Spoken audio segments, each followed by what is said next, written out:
Hi everybody, I'm Jared Pike. This is Shell Point Today for the weekend of December 27th, 28th, and 29th. On today's show, we conclude our Shell Point TV Best of 2013 with stories from the front lines of the armed services. From World War II, we hear about a B-17 tail gunner, and also about Jews in the Netherlands who escaped persecution by hiding in an attic for 2 years. We'll hear how one resident spent the Korean War in Italy, while another resident spent the Cold War at a think tank called RAND. Finally, we'll visit Vietnam, thanks to these home movies from the front lines. But before we get to all that, let's cover all of this weekend's happenings, menus, and church news, and then come on back for the best of 2013 of Shell Point TV. My name's Leslie Brand, and I'm here with Bev Chanley, and we're here to tell you about the activities that are going to go on Friday, Saturday, and Sunday. We're going to start out early at 8:15 with Stamp Ministry, the Stamp Room. 8:30 is the Marketplace at the Administration Courtyard on the island. 9 o'clock is the men's match play doubles tennis at the tennis courts. 10 o'clock we have canasta in the game room at the Woodlands. 10:15 is the Inquiring Minds at the Manatee Room on the island. 12:30 is the Mixed Progressive Bridge at the Game Room at the Woodlands. 1:15 we have table tennis at the Tarpon Room. And the Quilters are meeting at the Osprey Room, also at 1:15.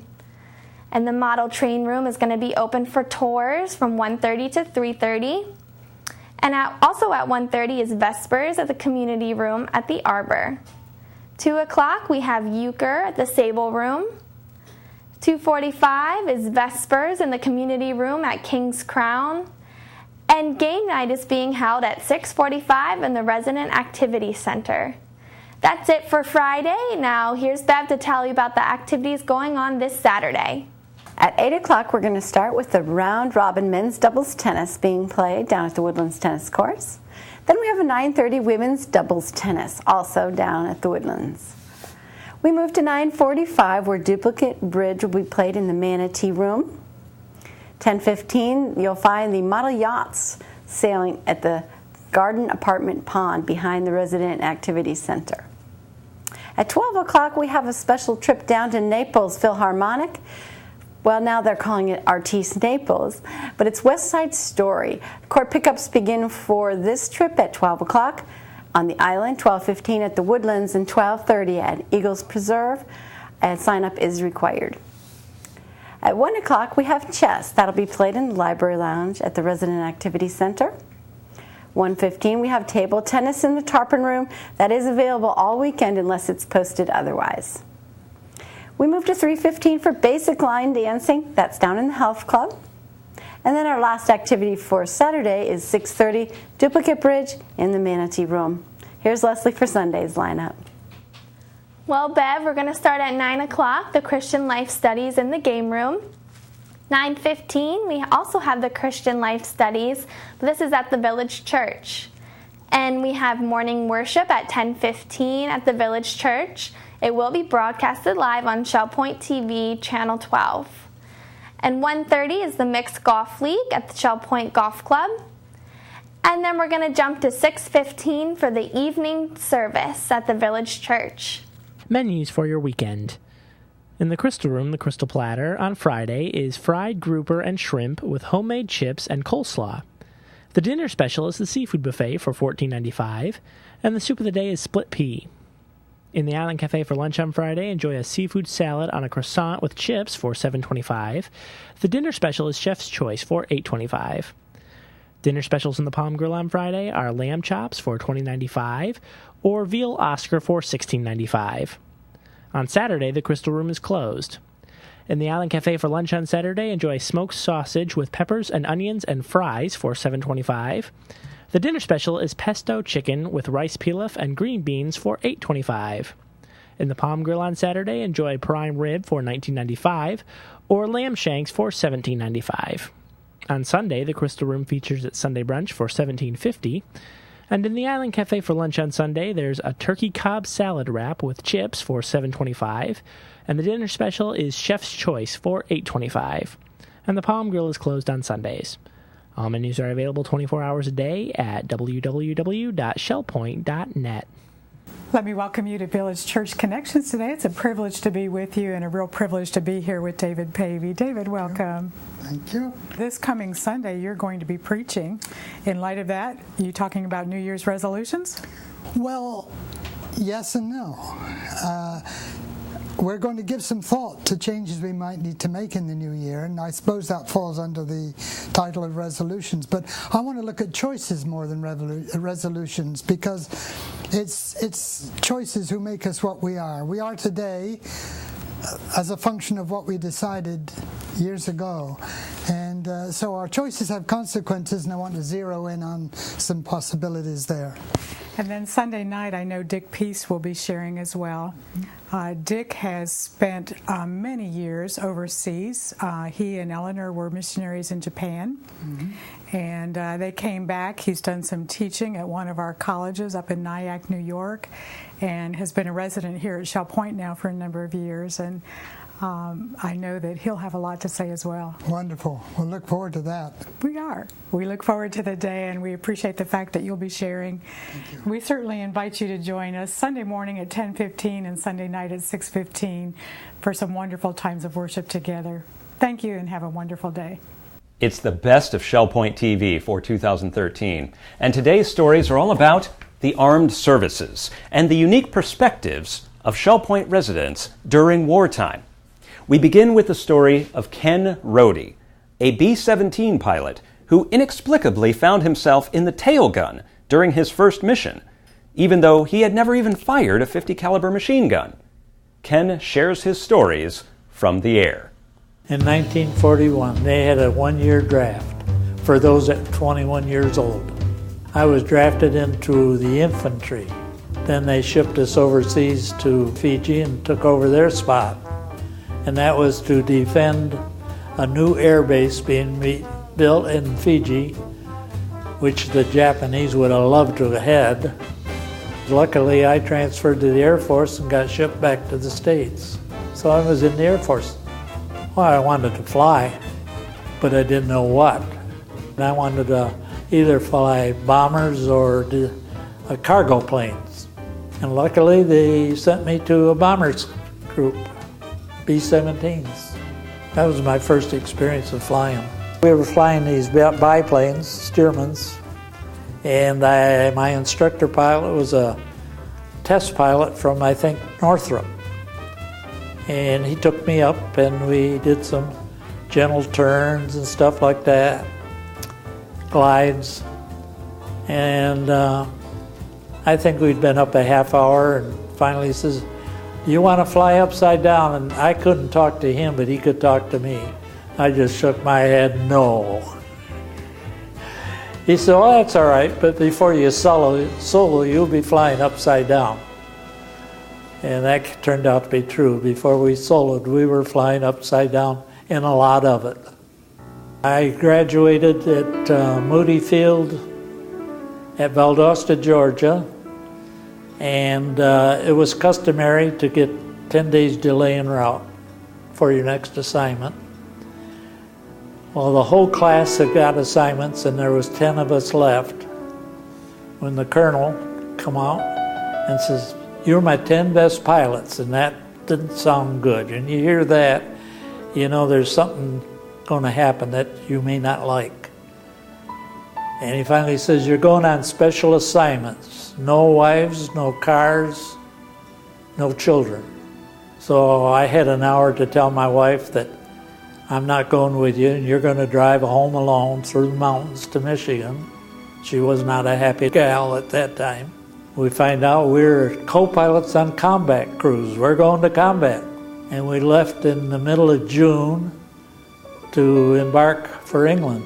Well, when I walked into headquarters, a B-24 squadron was just coming back from their mission over Germany.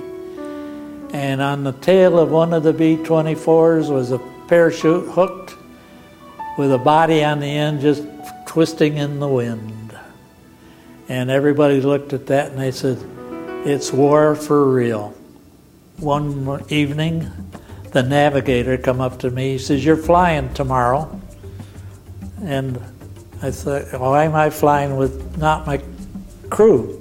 He says, "You're flying in the lead ship with us in the tail gun." And I says, "Tail gun?" I says, "I'm a pilot. I'm not a tail gunner." He said, "I'm sorry, but you're flying in the tail gun." We were going to go to a place called Mersburg. That was a big oil plant in Germany on the far side. That means you got to cross all Germany to get there. And I'm in the tail gun. Well, one of the waist gunners asked me before we took off, "You ever fired a 50 caliber machine gun?" I says, "I've never seen one before, let alone fire one." So he gave me some instructions how to fire a machine gun, 50 caliber.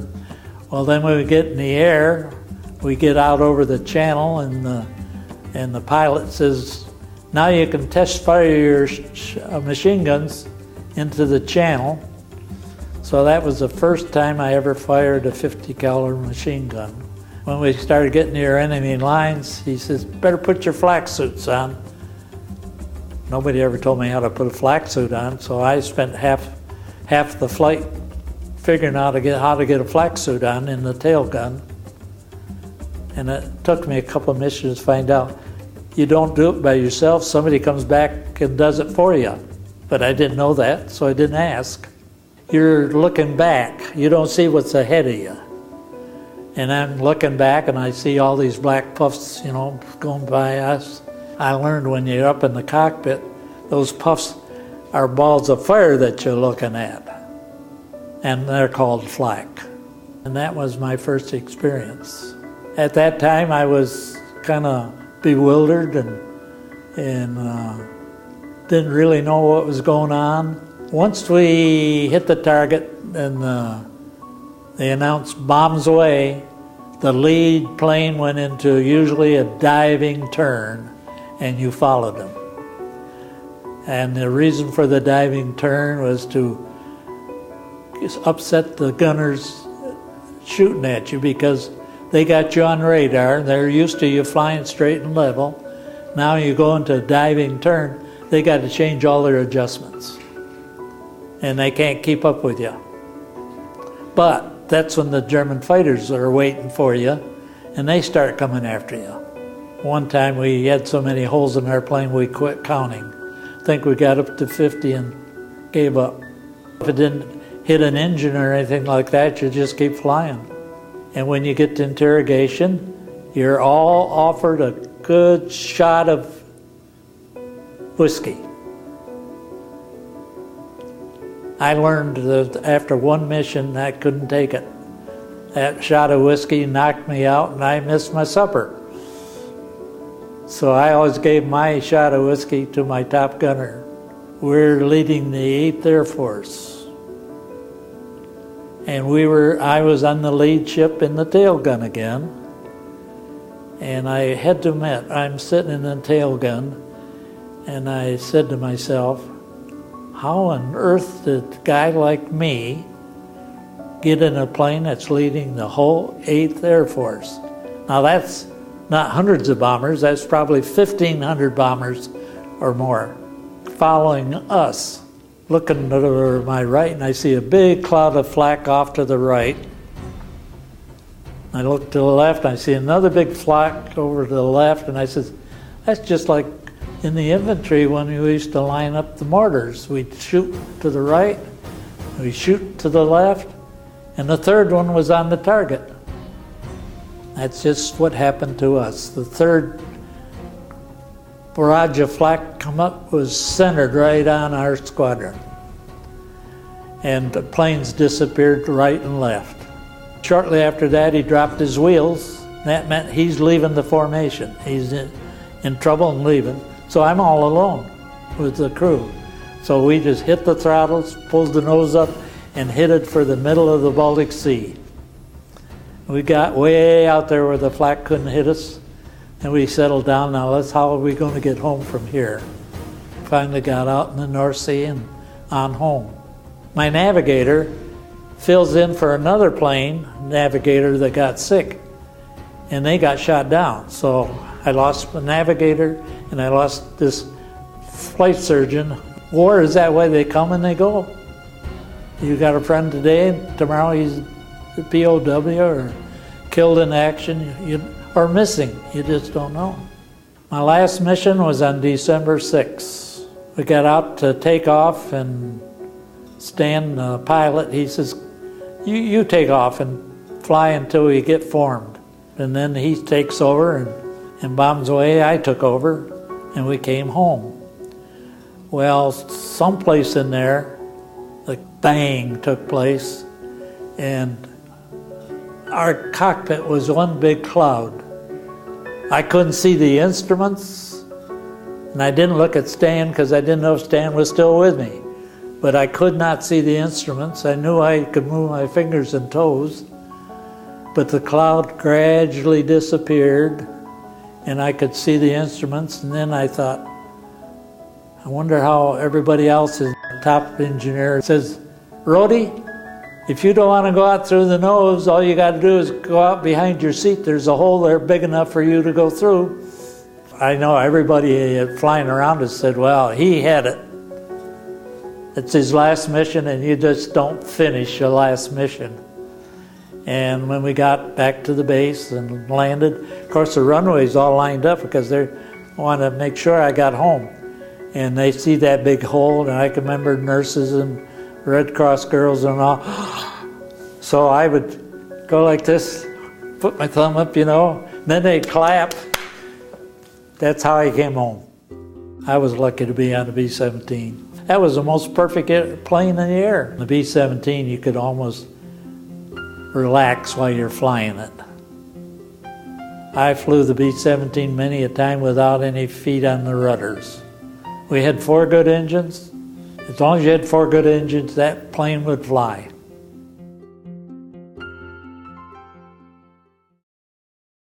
World War II veterans are a precious commodity, as are those who survived on the home front. Benno and Carla Benningas are 2 residents who are doing their best to keep those memories alive, sharing their story of Jewish persecution in the Netherlands so that it may never happen again. I was born in a small town in the Netherlands called Leeuwarden, capital of the province of Friesland. Friesland is a dairy province. The Holstein cows come from there, the white and black cows. That's what it's known for. And of course the dairy industry, although my father had a margarine factory. And people ask me, how come in the dairy country you make margarine? But in those days, the people exported the butter and ate the margarine. I was born in The Hague, which is the seat of government in Holland. Our mothers were cousins.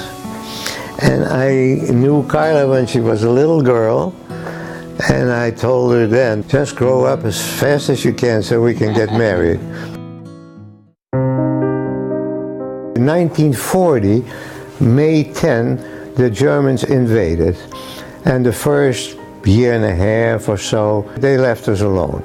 But then all hell broke loose, and all the regulations came that we weren't allowed to do this and that. People had been picked up and were sent to concentration camps. So that's when my parents decided to go into hiding, which was very, very difficult. My father had 100 people working for him, and there wasn't one who offered to help us until my mother's seamstress came to us and put the key on the table.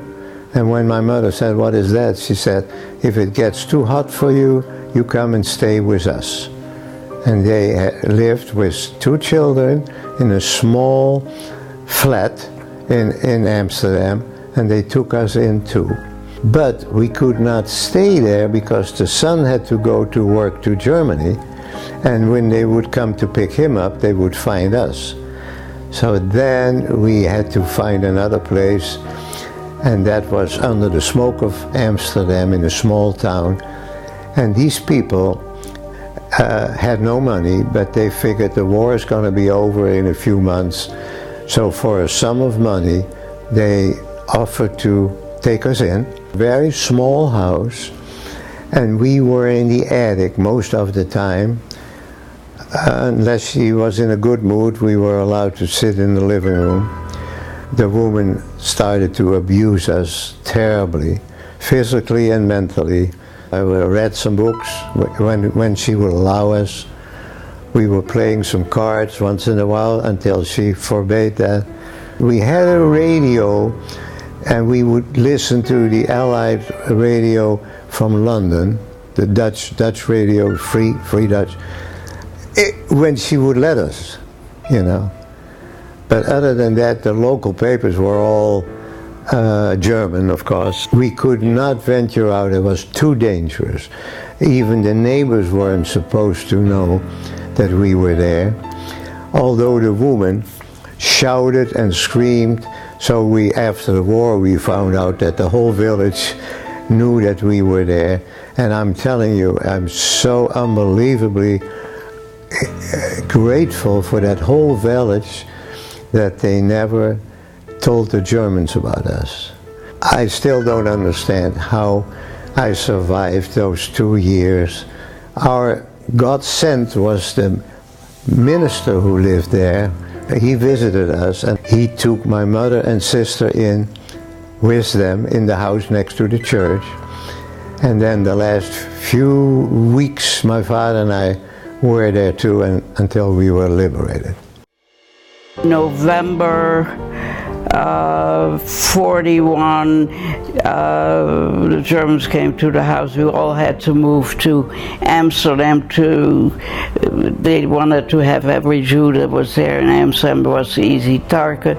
We were allowed to take, I believe, our beds and our clothes, and that was about it. So we went into hiding, except unlike Benno, we all went different places. I was the first one picked up, which I considered lucky. And then they came for my parents, left my sister. The fact that my parents left my 13-year-old sister, not really knowing whether people would come, but they did. So none of us knew where the other one was. I was 15 years old, and I had to have an optimistic view or I wouldn't be able to make it. My sister actually wasn't that far away, but I didn't know it. But finally I found out and was able to go see her. And about my parents, I didn't know anything. They found out that my parents were there, and they picked them up, taken to a concentration camp in Holland by the name of Westerbork, which was basically a holding camp. They never killed anybody, but the trains to Germany went every Tuesday. But my parents were there afterwards at the time that the trains didn't run anymore. So they survived. I was able to get books to study. I think I was a year away from high school graduation. Went to take a typing course, very first thing I did when I was free. And then I found a job with the American forces. They had a headquarters in that town, and I spoke English, and I could type. So they gave me a job, and then when I went to see my parents, they gave me some sort of American Army jacket and some papers, and it took us, I think, 4 or 5 days to do 200 miles, because all the bridges were out. There was 3 bridges in Holland that you have to cross normally on a bridge, but they were down. It was a happy ending. There weren't very many people in Holland that survived as a whole family. In our family, we were the only ones. All the others were either gone or they had the family member missing. My father lost all his brothers and sisters with their families. My grandfather was killed in Auschwitz. It's been a long time, And yet we still think a lot about that time, which sort of influenced part of our life. We both went to the university. Yeah, we both went to university, and her mother invited me from time to time for dinner. So I figured I should reciprocate. So I thought, well, I'll invite one of the daughters to the movie, and from then on, we dated. We were married in 1950. A week or so after my final exam, we boarded the New Amsterdam, and we came to America on the boat. America was the country that liberated us, and we were in awe of this fantastic country. And I wrote all the margarine companies in America, and the one company in Cincinnati accepted me. We were written up in the papers and all that, and we were invited by people. And I had to give a talk to the local accountants branch about the economic situation in Holland. I still don't know how I did it. And what was it? New York. The hot dogs. And they said, would you like a hot dog? I said, I don't eat dogs. You know, I mean, you think you just never would think of. Our daughter was born in 1952. Her name was Irene. And our son, Ron, was born in 55. The big shock of our life is when our daughter in 1971 went to Europe. They rented a little cottage. Gas heater was vented in instead of out. Our daughter, who was 19, died of carbon monoxide.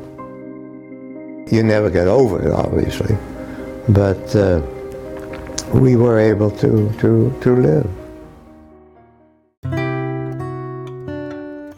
I was asked by Edison College, they have every year Holocaust Remembrance Week.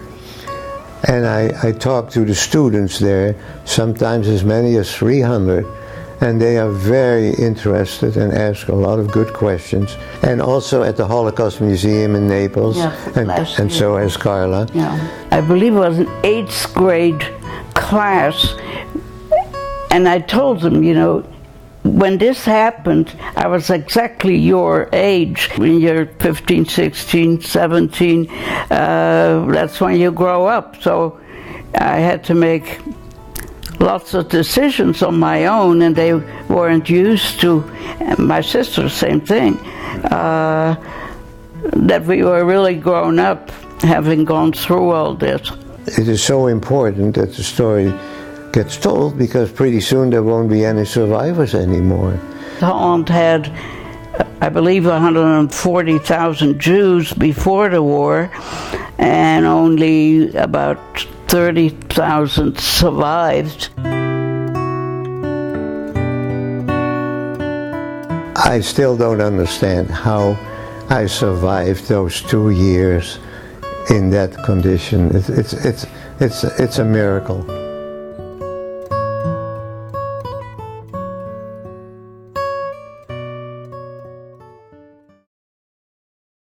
Some people who enlist in the armed forces end up in places they never expected. Take Herb Wilcox, for example. When he enlisted in the Korean War, they sent him to the city of Trieste in Italy. Not exactly your typical wartime experience. During World War II, and as a kid, 17, you could join the Navy, which I did. And I thought they'd let me get out of high school sooner, but they didn't. They said, no, you must stay until you graduate, which I did. And I ended up in boot camp in Great Lakes, north of Chicago, when they dropped the bomb and the war ended. I got the GI Bill. I went to Bucknell University, where I met my wife. And halfway through, the Korean War started, and they called me into the Army. So I was a drill instructor for a while.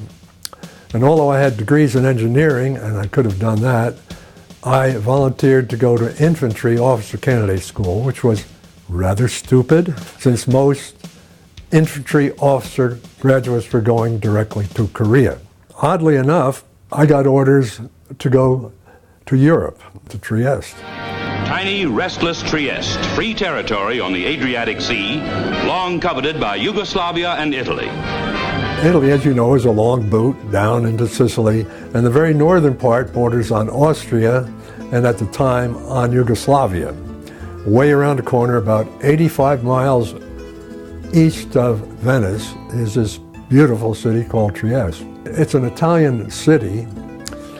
It had been captured 8 different times by foreign forces, including Napoleon, I guess, did it 3 times. You know, he never learned.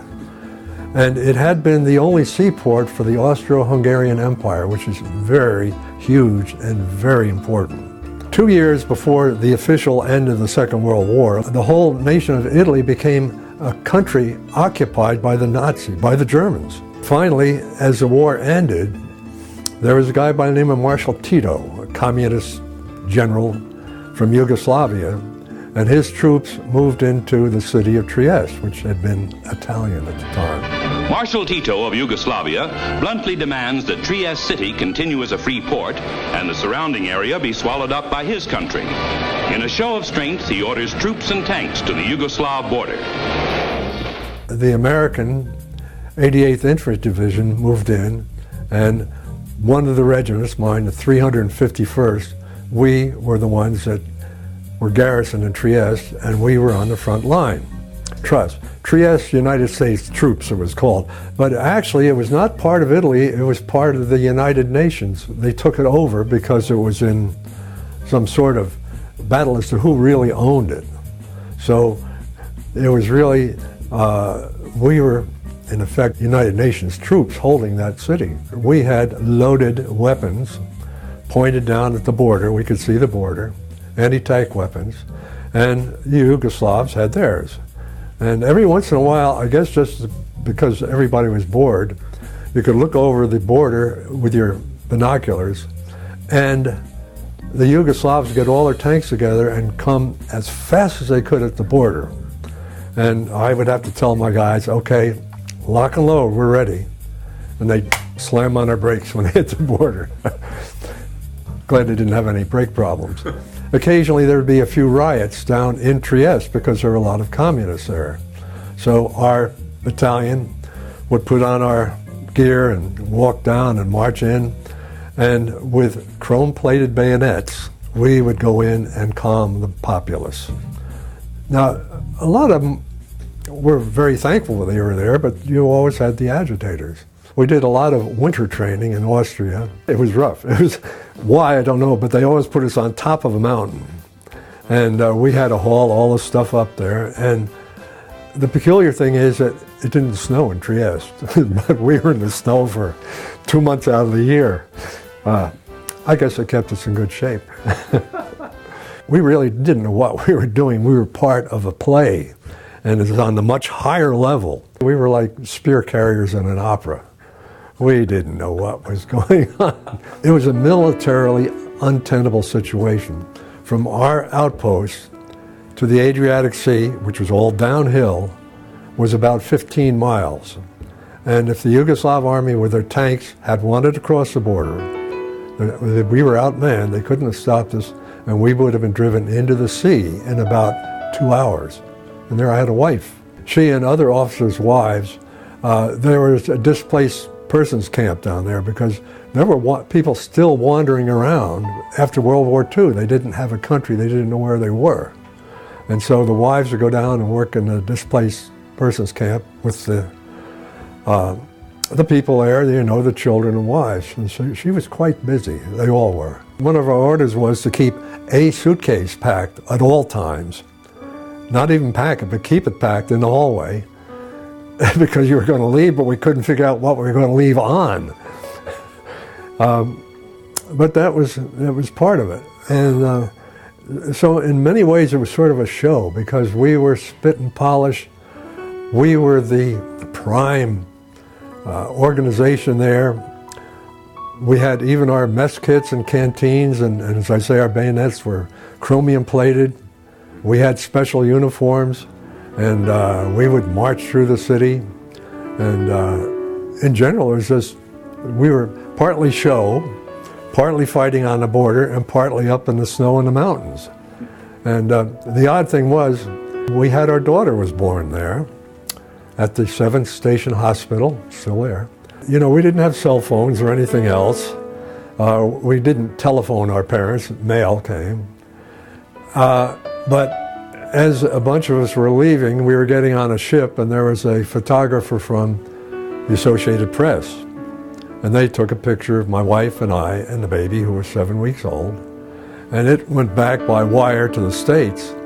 And my parents and my in-laws knew about us coming back 2 weeks before we did.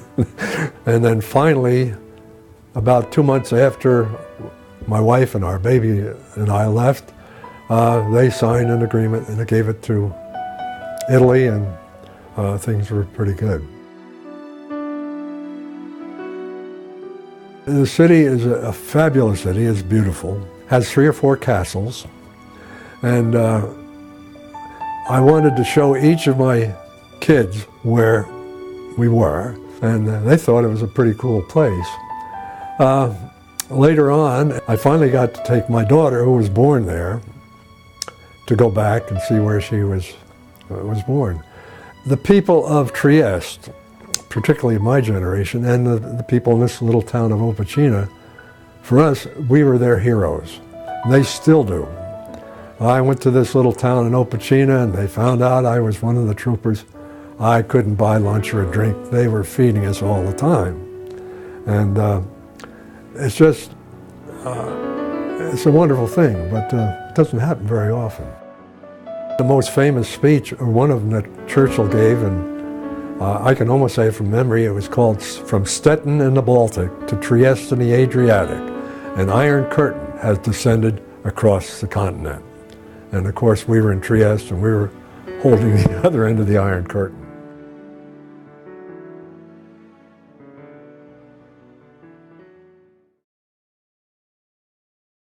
The Iron Curtain and the Cold War took many different forms during the 20th century, and Rusty Shaver was involved in almost every aspect of it.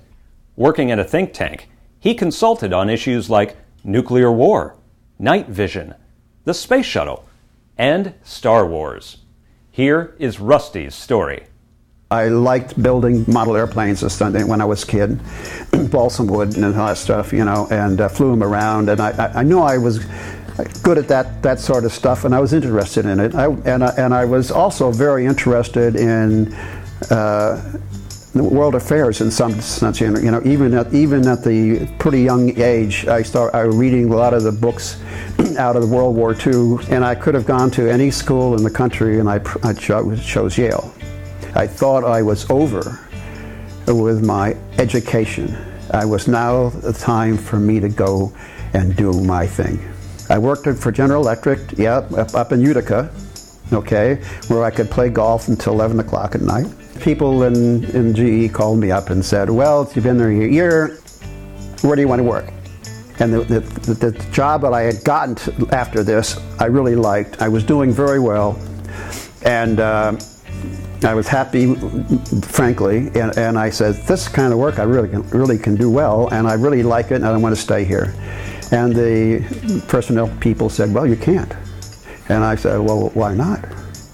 He says, "Well, that job can only be held by somebody who has a master's degree." So I looked around, looked at MIT, looked at Berkeley, looked at 1 or 2 other schools. MIT, and it's a wonderful school, full of nothing but men. And I was single, and I said, "I'm going west." When I got out to Berkeley, I had saved up money for, I hope, for 3 semesters. Now I have really no money at all, and so I had to do something. My father sent to me an article, and it was about how to play blackjack. How to win at blackjack, I should say. So I actually went up quite a few times up to Tahoe or Reno, and I bet. I was up there with my roommate, one of my roommates, and we were playing blackjack, and it was in the morning. And I knew that it was rich with aces, and my friend, he had his 2 cards there, and he turned them over. It was 2 tens that he had, And he knew that there was 2 aces left. And he said, I want to double down. And he said, sir, you have 20. You don't want to double down. Give him the card. So sure enough, 2 aces. And of course, I continued that throughout the rest of my education at Berkeley, and I stopped doing it, when I didn't have to do it anymore. I was about to graduate in January. So I didn't have a job, okay, and I didn't know exactly what I was going to do. So I'm sitting there in a chair, not unlike the one I'm sitting on now, and the guy sitting next to me, he got up for his interview, for whatever it was. I was bored, and when he got up, he left the pamphlet on his chair. I read it, This is the place I should work. This is it. I mean, honest to God, this is it. RAND was founded shortly after World War II by the Air Force. This organization was filled with PhDs. At the top of their list was, what about all those nuclear weapons? What do they really mean for the future of not only the U.S. Air Force, but for the nation?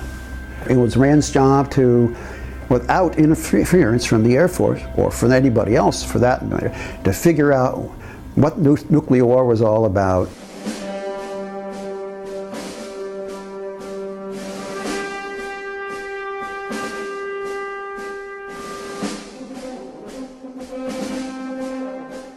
The movie was about one general got crazy and sent the B-52s into the Soviet Union to blow up the Soviet Union, and the Soviet Union had a doomsday bomb, and if it went off, it would kill the world. When Kubrick, who was the director, did it, he got 3 people from RAND, went over there and helped with the script, and a lot of the things that were in the movie are the very things that we worked like crazy on. Is it really possible that a pilot with a B-52 could take off and take into the Soviet Union and drop a nuclear bomb on them? Those kind of things were the nuts and bolts of what of the stuff that RAND was doing in those days. Really trying to understand what a nuclear war would look like and how horrible it would be.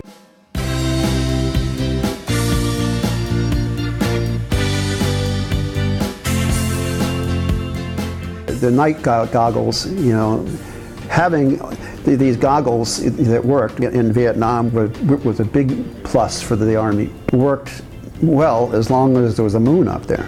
But when the moon wasn't there, they didn't work well at all. So they decided, could we simulate a moon? Build a satellite, okay, with a flat surface. So when the sun was shining on it, you could have it focused on Vietnam and light up just like a moon. Okay, so it was an artificial moon. It went as far as I could go in trying to find a suitable material that would shine, like a mirror, but at the same time not disintegrate under the power of the sun. And the answer was, we couldn't find one. We just couldn't find one. So no artificial moon. No artificial moon. It would have been great if you could have done it.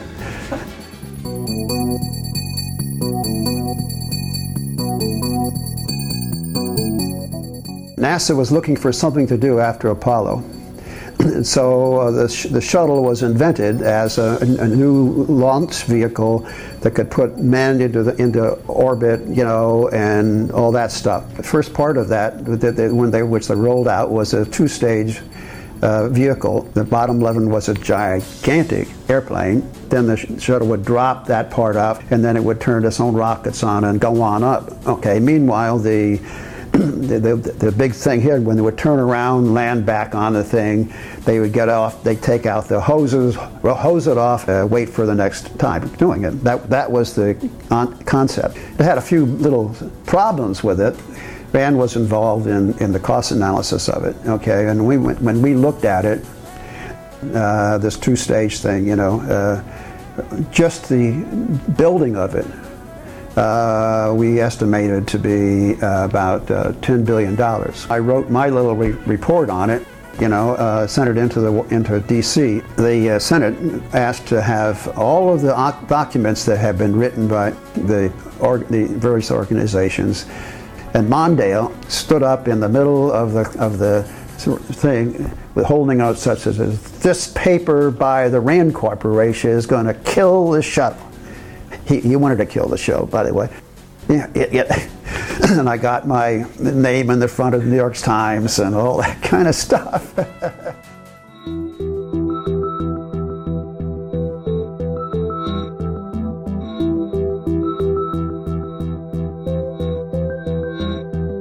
The idea was to defend the country against nuclear attack. How are we going to deal with the multiple ICBMs that the Soviets had? One of the first things I got to RAND was to evaluate what was then called BAMBI, ballistic anti-missile something. It's a nice thing to look at, okay, but it was not affordable by any stretch. So it was abandoned. But it was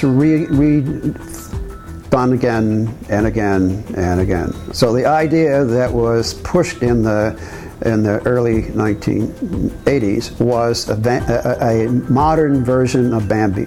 We're going to put up things into space. When we saw the rockets coming up, go down and try to hit it. Not quite so easy to do in real life. First problem is their missiles are in various locations. The Bambis themselves, are in an orbit, and they can't really shoot all that far off the orbit. The reason we didn't just wait for them to come over the horizon and shoot at them then, well, they have decoys and all that kind of stuff. They get more and more and more till they get to the point where the cost was so outrageous, it just wasn't worth it. I'm proud of the stuff I did. I'm just an ordinary researcher at RAND. I mean, they liked me because I was good at it, but basically that's what I was. Most of the time it was good. And when it was good, I got the opportunity to talk to people who mattered.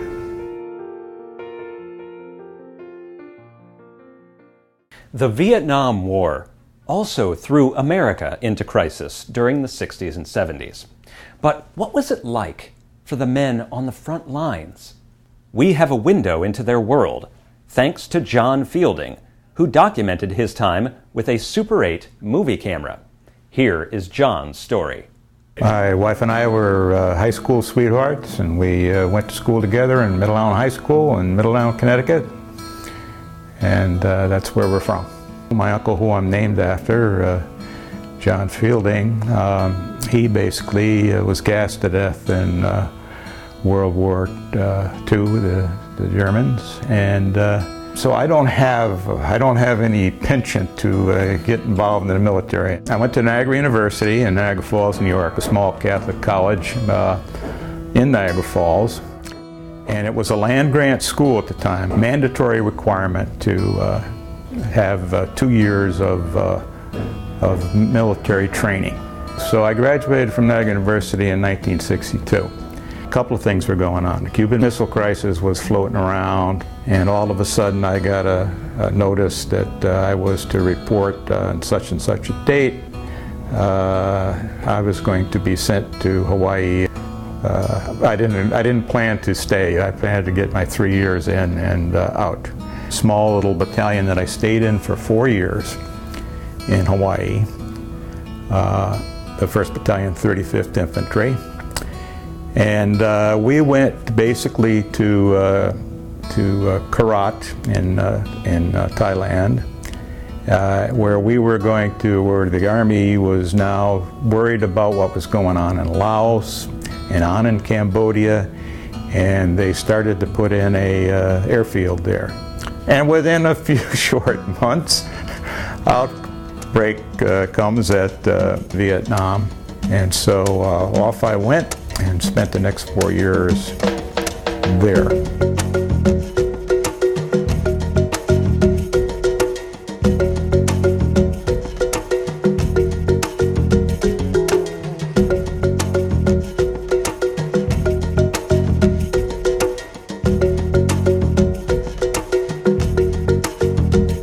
What did I do?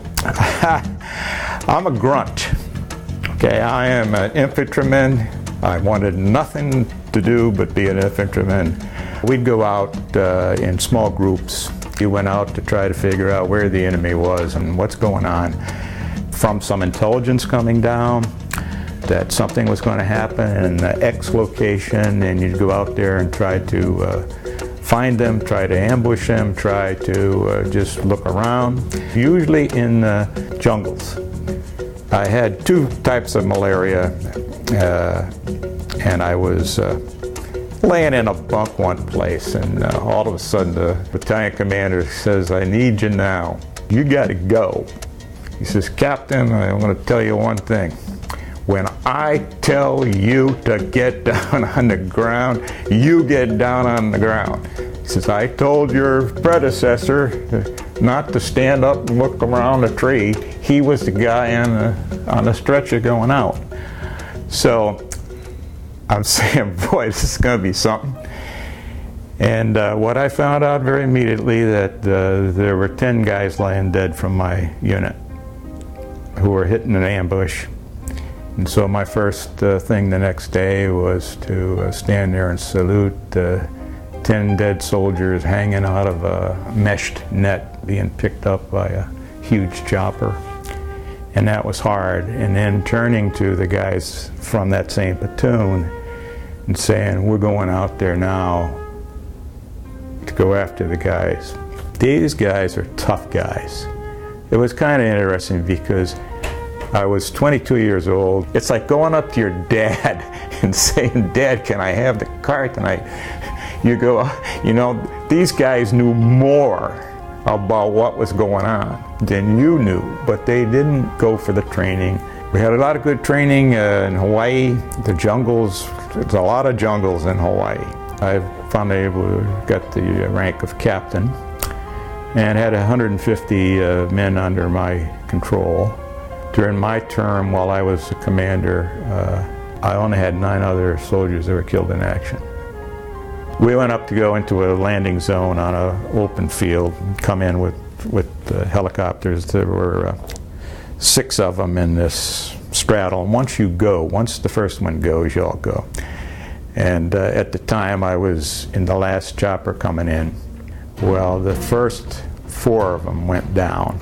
And mine went down, except we knew we could jump out before it went down. We could look over and see that there were enemy machine guns over there. Pushed my interpreter out the door, jump out the door. We're jumping maybe 8 feet off the ground by that time, but we're at least not going to go down and get smacked. And I crawled over to a rock that was laying out there. Well, when I got over to it, it wasn't a rock. It was an unexploded American bomb that went in there. And I pulled the dirt off this rock, and it says United States Air Force. So we decided we had to get out of there, and we went running. And what I happened to do was, we could, you know, all the smoke and all that stuff. I stepped on a punji stake that went through, managed to pull it out so I could run some more. That was a tough one, and I can still feel it in cold weather. But it's no more getting that from a football injury in high school. Not a single person on those 6 choppers that went down were killed in action.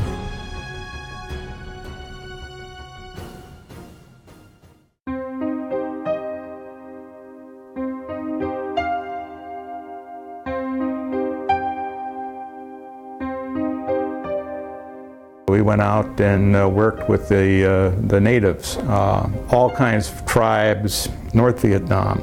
They went into a village and they told them, "You are coming with us. You are going to carry packs on your back." All families, basically, and their children. Now, when you see the helicopters come in, those are ours. Now, you can imagine someone living up in the mountains. They've never been in a car before. And we'd tell them, "We're going to put you in this helicopter." We got them out of there. We got them out of there by the hundreds.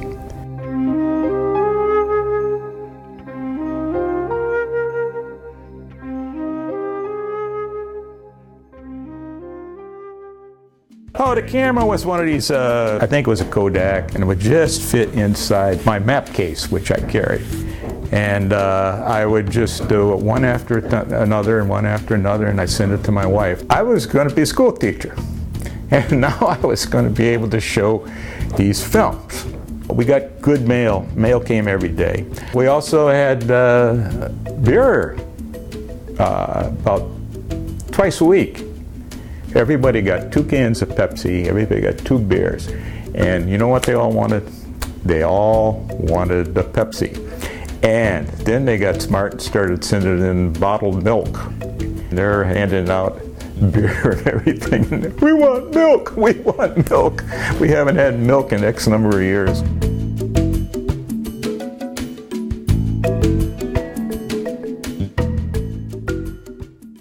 I stayed there for 4 years with that battalion. About that time was time to go. When we got off the plane in Oakland, California, basically, some guy wanted to kill me because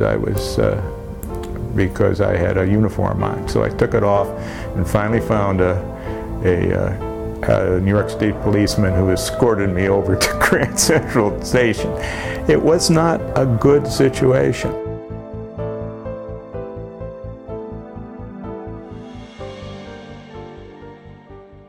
I was going to be a school teacher.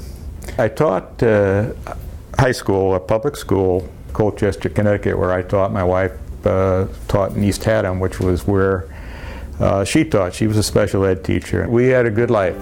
And when we got into our community, people went out of their way to help us. When 9/11 came along, I started I got a veterans club I was in town, and I got them to basically do military funerals. We get in a uniform, we have a firing squad, we have a chaplain if they want it, we have a bugler, we do that, we do the flag, have now done 880 funerals. With 9/11 coming along, it's completely different. If I go to the grocery store over here, and if I stand out there long enough waiting for my wife and she sees basically a sticker on there, someone will come up and tell me, say thank you for your service.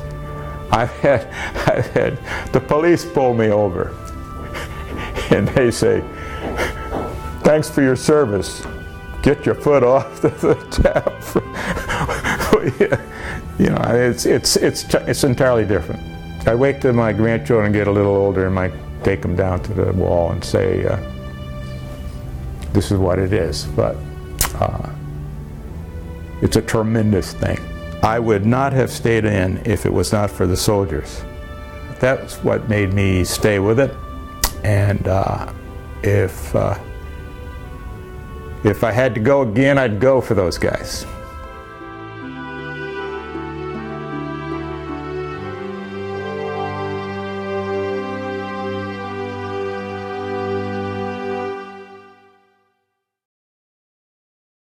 We're glad you joined us for today's show. It's been a great year, and we're looking forward to 2014.